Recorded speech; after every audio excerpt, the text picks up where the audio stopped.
Over. Welcome, Nanette Miner, to the Human Capital Innovations podcast. I'm so excited to have you joining me today. Thanks, John.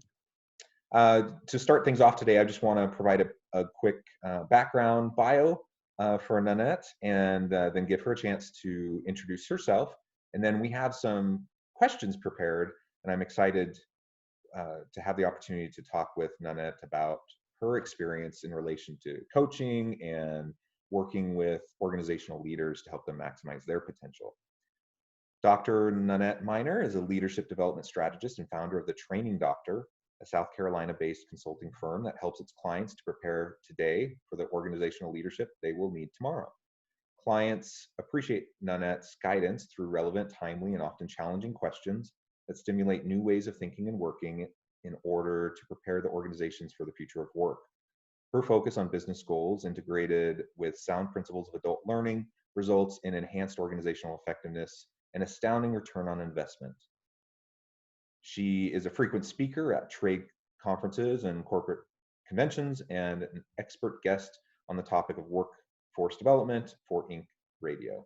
Her most recent book is Future-Proofing Your Organization by Teaching Thinking Skills.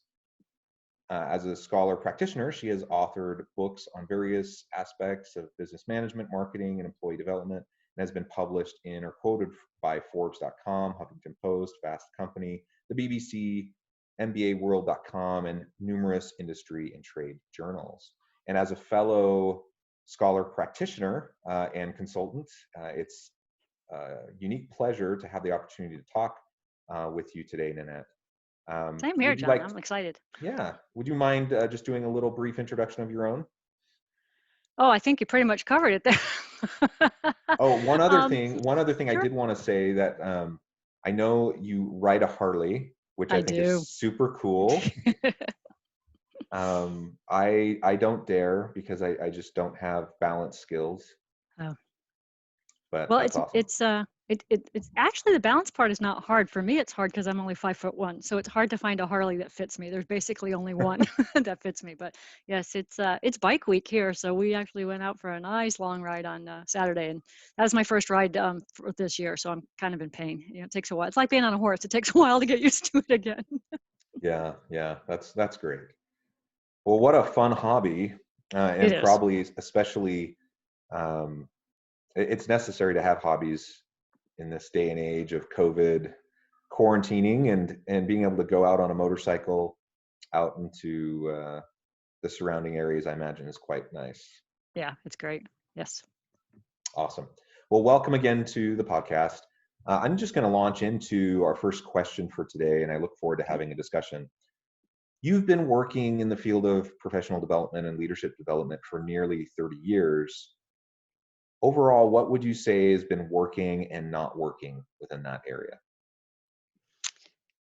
Well, more recently working, as you said, almost 30 years. So I like to say to people, I started when, if you wanted a colored overhead, you colored it in with markers the night before your presentation. So technology has advanced so much that, in my opinion, is what's really working now, is that if you aspire to be a leader, you can take charge of your own development, your own career, and take advantage of all the things that are out there. And so many of them are free. LinkedIn Learning isn't free, but it's certainly well worth the money because of the catalog that they have available. YouTube has all sorts of instructional videos from TEDx to just Google or go to YouTube and ask, what is project management? And you could be there for 5 days just reading or listening to all the experts on project management. So I think what's really working is the ability to curate your own content and manage and take control of your own career.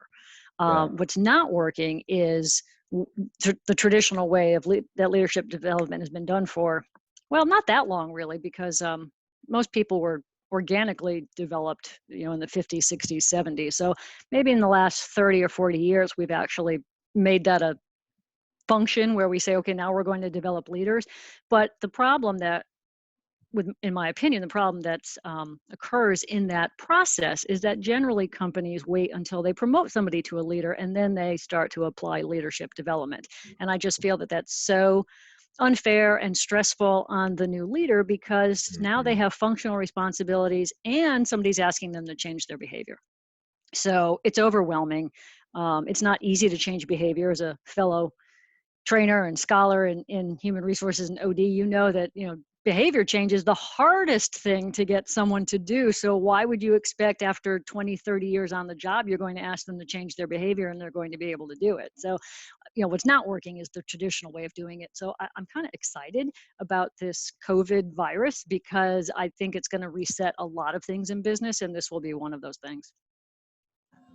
Yeah, yeah, that's so interesting, and it's been my experience as well. And one of the challenges is that you have, well, I'll often talk with leaders about the difference between training and development, right? Right. And on the one hand, you want to be proactive about developing future leaders by providing opportunities for development, and both structured, formal and informal types of opportunities. Right. But you also don't want to just be trying to shove everyone through some sort of generic leadership development program, because that's not effective at all. Right. And so what I've seen is often kind of either extreme. I've seen nothing Right. until Nothing. they do Right. nothing until the person takes on the new role, and then they're completely unprepared for it. Right. Or the leader really believes in preparing future leaders, and so they just make every employee go through these different types of, they call them leadership development programs, but they're really, they're not there's no concrete objective of them, um, for employees going through them at the time. Just the possibility at some future date you might need to be tapped for a leadership role. And a lot of employees simply don't want leadership roles. True. And so it's just a complete waste of time and money on the part of the organization. So I guess it's no surprise that we probably should steer away from either extreme, right? Well, uh, honestly, I really believe I have a whole philosophy called leadership from day one. And I really do believe we should develop everybody when they come in the door, regardless of whether they will become a leader in the end or not. Because as you said, a lot of people won't want that opportunity. But I can't see there being a downside to teaching everybody to be a better communicator or a better sure. team player or a better collaborator. It's just going to, it's the rising tide lifts all boats philosophy. It's just going to make it a better organization, because otherwise it's up to people's individual motivation, and some will be better and some will just coast. And I'd rather not people coasting. Right, right. And I think you just hit on something that I think is really key, that there's lots of leadership competencies and capabilities that we can start to develop in all of our employees, because they're universally important. Right. Working effectively in teams, effective listening and communication skills, like that's going to help everybody, Everybody. Right. regardless of whether they end up being a leader or not. And of course, organizations have formal leaders and they have informal leaders, and so Right. everyone has the opportunity to influence. And I guess the sticking point is, do you have employees go through those types of programs with the expectation that you're going to try to force feed people who have no interest or desire whatsoever to be a future leader, to take on formal roles, right? Oh, yes, I agree with you on that. Right. Yeah, yeah, and I see that happen often, actually. And but on the other extreme, you see them doing nothing, and then Yeah, that's the extreme I always see. Yeah. yeah, and then people are just completely unprepared. There should be like And an exit strategy for the people that get forced into it, that may like, well, let me try it. You should say to them, okay, but it, like we took a chance on you and said in 90 days, we'll decide if you stay with us. You can say to us in 90 days, this is not for me. I've had a couple of, in my past, when I was an employee, I've had a couple of managers who actually did that too, who got mhm. promoted. And then within 3 or 4 months said, just, I like doing the works. Forget it. I don't want to be the manager. Yeah, awesome. It's so interesting to think about that dynamic and how it's different, across different types of organizations. Yeah. But I think for sure, what's important is that the organizations of tomorrow that are going to effectively innovate and stay competitive, they're going to need to have cross-functional teams that are working Yes. effectively. They're going to need people with these competencies and capabilities. Yes. And you're going to see, we already have seen a flattening of organizational structures. Right. But that's only going to continue in more latticed organizations and integrated organizations. And so there's just so much opportunity to prepare people for that, because frankly, that's not what most people know or what they've seen in the past. Right. That's not what we've been doing for the last 20 years. I mean, one of my Exactly. biggest soapboxes is we train everybody in a silo. So if you enter an organization, say in finance, and you're lucky enough that we give you professional development, it'll probably only be in finance. And so we're not Right. making business leaders. That's my big bugaboo, is we're not making business leaders. There's a whole generation of folks who really don't know how business works because we've trained them to be specialists for the last 20 years. Yeah, yeah. And so often I'll have this discussion with leaders. Now, obviously, we need experts. You need experts that can go a mile deep, especially when you're dealing with technical fields. You can't do it without having experts, but you need generalists, and you need people Right. that are integrators and systems thinkers and Exactly. can pull everything together. And if everything is Exactly. if it's only siloed into all these different areas of experts, then nobody can communicate with each other effectively, and then you just have so many missed opportunities.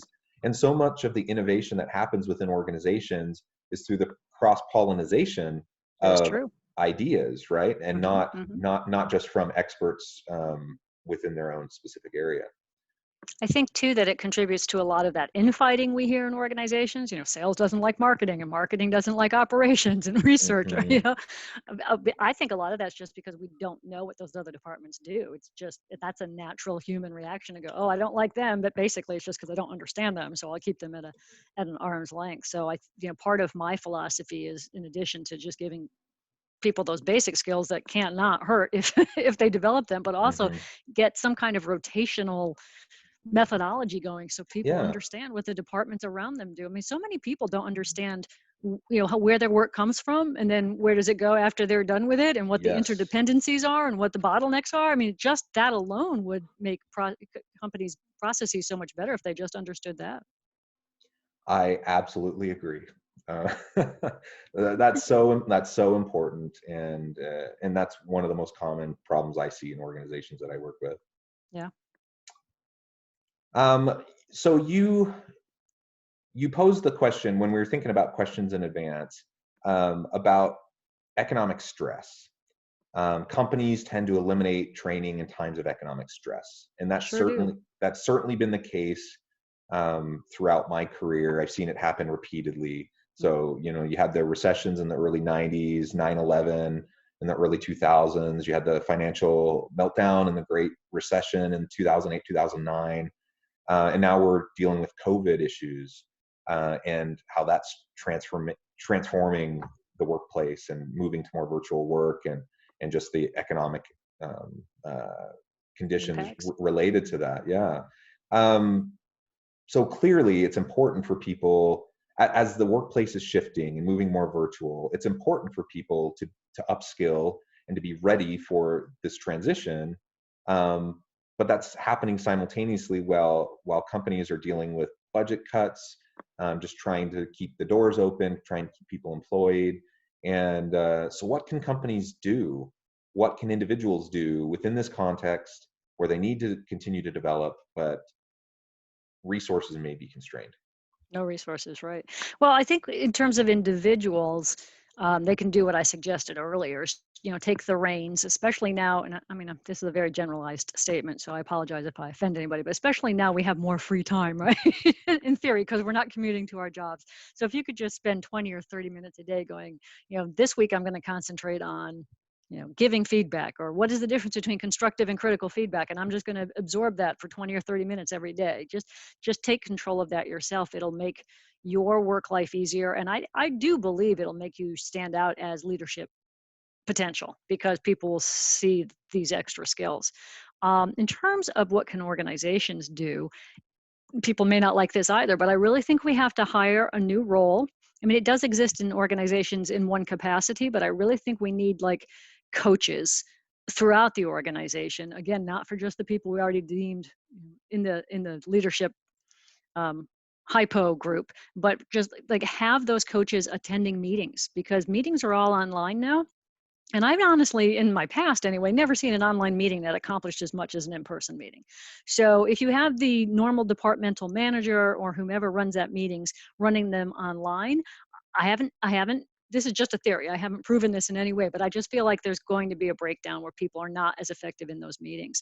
Um, and as you probably know, I mean, everybody's using Zoom now, so there's the opportunity to either talk all over one another or let's have everybody muted so that we're not. And so the give and take is not. It's great that we have the visuals. That helps a lot, because that wasn't an option just a few years ago. But I do think there's opportunity to just shut people down as well in the under the definition of being efficient. So Yeah. I feel like we need coaches attending all these kinds of meetings who can kind of offer feedback or moderate the process for us, so it's not the manager's job to also run the meeting and get the content out there. I think coaches at every level where you could just call somebody up afterwards and go, hey, let's talk for 10 minutes about how I saw you interacting in this meeting. I want to give you a few pointers. I just think coaches have to be much more pervasive throughout the organization. I wrote an article probably 8 or 10 years ago now where I suggested that we needed a two manager model.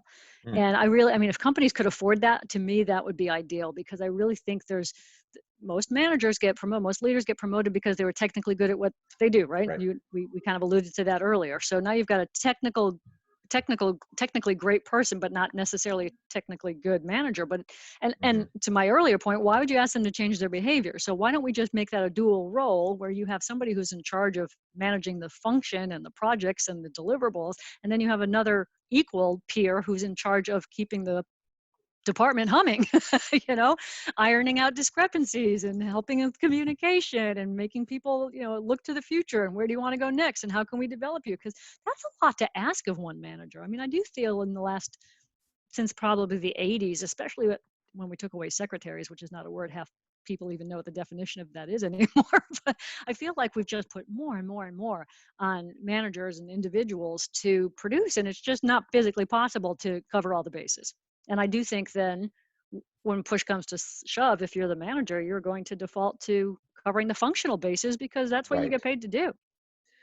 Yeah, yeah. And so the people management, the development, the strategic stuff, that often gets pushed to the side Yeah. just because they're struggling to just get all those functional pieces done day in and day out.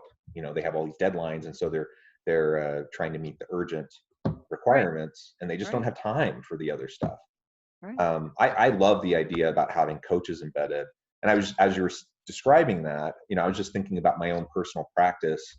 Um, I found that I'd never thought about it before until you described it that way. But whenever I get off of an important call, I always have people that I will immediately do a post-call debrief with, and I'll call them up and I'll say, "Hey, how did that go? What went well? What didn't? What did I come across the way I was intending? And we just have that conversation, and The it's super call helpful. after the call. The call Yeah. after the call is so Yeah. important, Yeah. and I'm not sure how many people do that, but it's something I've just naturally done over time, and it helps me so much. And But I you're think, proactive. yeah, and perhaps I'm in a luxurious position. We're in a different kind of situation because we're scholar practitioners, and I'm a faculty member at the university on one hand with lots of autonomy and flexibility, and then I do consulting stuff on the other hand, and I have lots of like complete autonomy and flexibility. So I mean, I acknowledge that I enjoy much more flexibility Right. than the average person. And that's really to your point, is that the average manager doesn't have that. Like, they're just Not so all. constantly going from one thing to the next. They don't have time for debrief. And we I need, I remember being well, I wasn't in a meeting, it was virtual. It was actually only on the phone, with a head of HR or something. I mean, it was a very high level person in the organization that I was working with, and she could only talk to me as she was walking between meetings. That was the only time in the yeah, day I could get a hold of her. And I was like, this is not effective. Like, how will she even remember what we talked about? She just left one meeting with her head full of stuff, and she's going into another meeting where she's already going to forget that meeting and my phone call. Yeah, I just think we need another role. yeah. Or we could bring back secretaries because that would help a lot too. Interesting. Yeah. Yeah, and the other piece that you alluded to a few minutes ago is just in this world of virtual meetings, Zoom, Teams, whatever people are using, um, is just the idea of Zoom fatigue, right? Yes. Like on the Yeah. one hand, it's nice we have this technology, and it's nice that we can still interact. And you already pointed out some of the problems though with virtual meetings, in terms of people not being able to necessarily, you don't have the same dynamic, so you don't have the same give and take.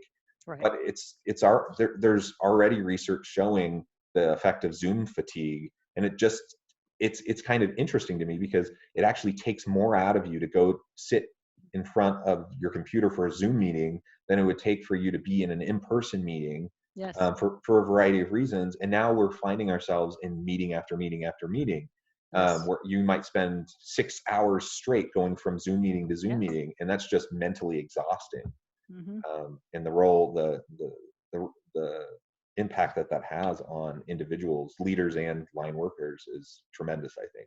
So it'll be interesting to see how that develops over time. Yeah, I think there's going to be a fast backlash on that. I just saw somebody speaking the other day, and they said, why is every meeting Zoom now? Like before, it used to be a phone call, and now it's a Zoom meeting for no reason. We could still accomplish it in the phone call. She was Yeah, like, "Can I just get off the camera, please?" or email still works, right? There's Right. a lot of things that you can just accomplish through a quick email. And now I find that people are like, let's even if it's for 5 minutes, let's jump on a Zoom meeting, Yeah. instead of just shooting an email. I'm like, or like you said, a phone call. Yeah. Either way, sometimes that's just better.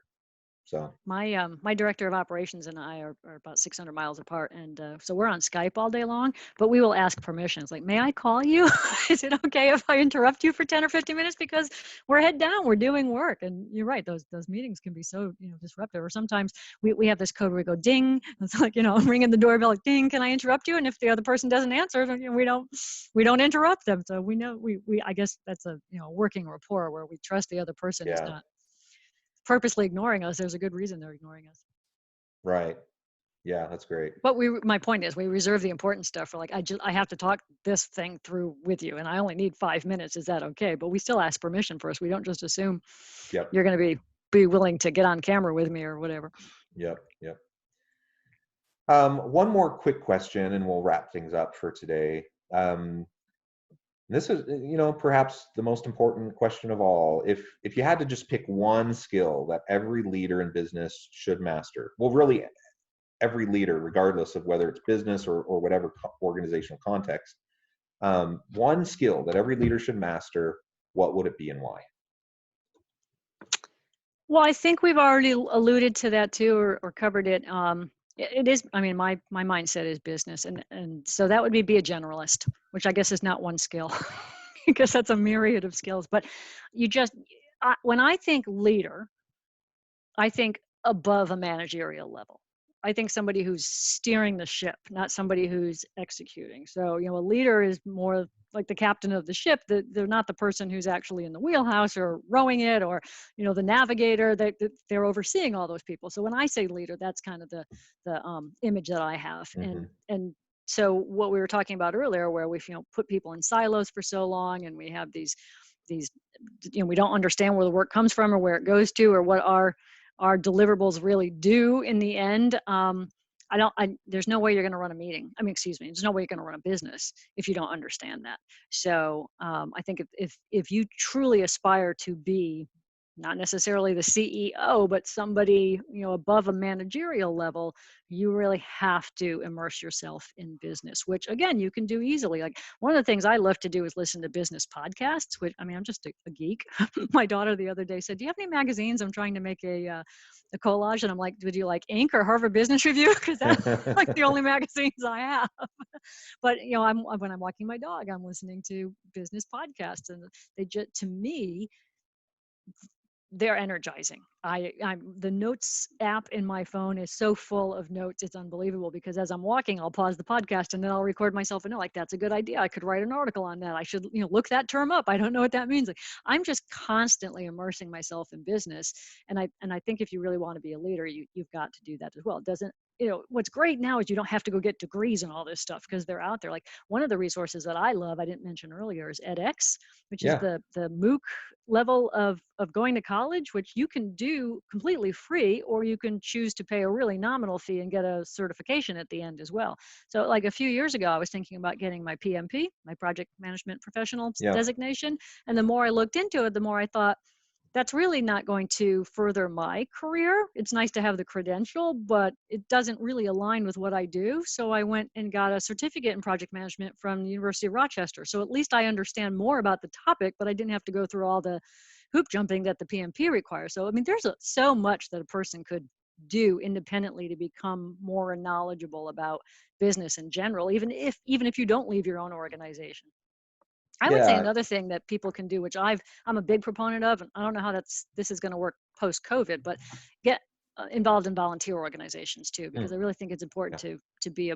to understand your community, to make relationships outside of your own business, and like especially for younger people who are aspiring someday to be a manager. I always say, you're going to be the vice president of marketing at the local nonprofit way earlier than you're going to be the vice president of marketing at your company. So get out there and get that responsibility. You'll learn so much about project management and communication and meeting deadlines and, working with other organizations. I mean, you'll just get so much business experience by volunteering. It's unbelievable.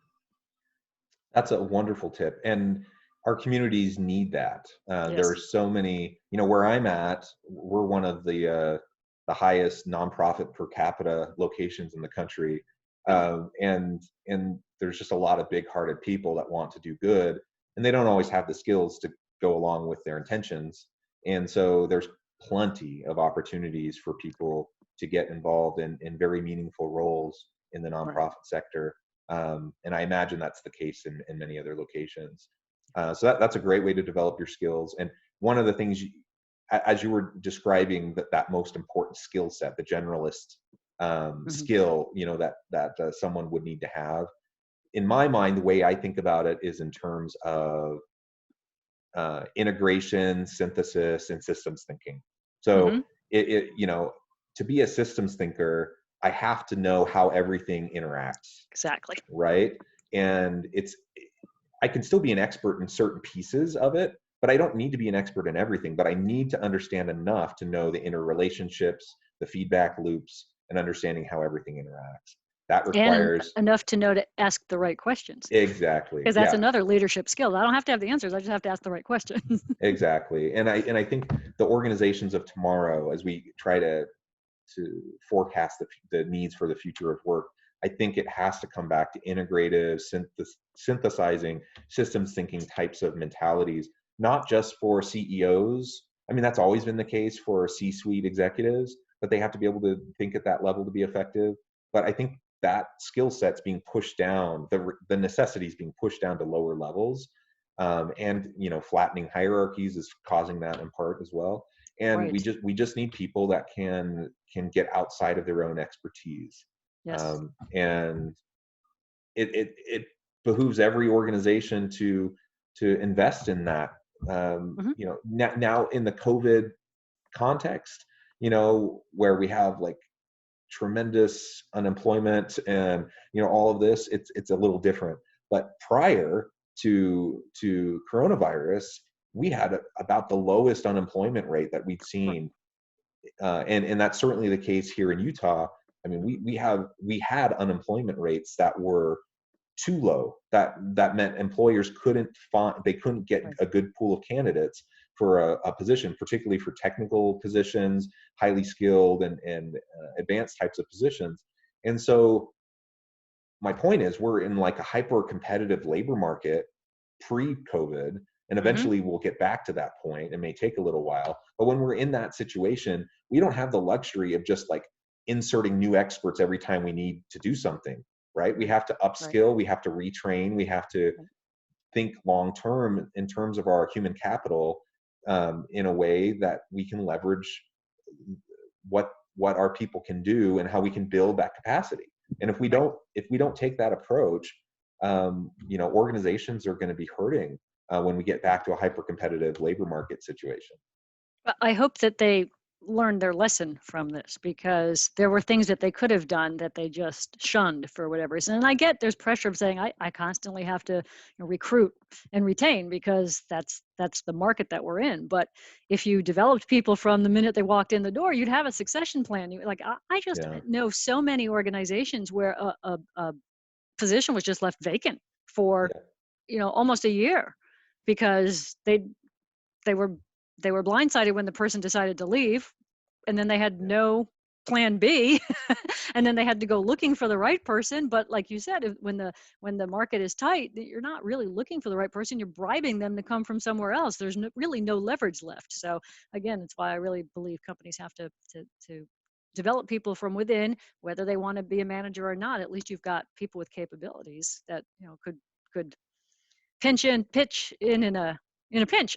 Pitch in a pinch. There we go. Yep. Awesome. Well, Nanette, thank you again for joining us. I think we're out of time for today, but it's been a pleasure talking with you, and I hope to have you back in the future Oh, that'd be great. to chat about related issues. And I think there's so much depth here in what we've been discussing that a half hour just simply doesn't allow True. for a full examination of. But I hope to have you back. And thanks again for joining us. And I encourage all of the HCI podcast listenership to go look up Nanette and the training doctor, and learn a little bit more about what her organization is doing and if it might be a good fit for what you need help with. Thank you. So thank you.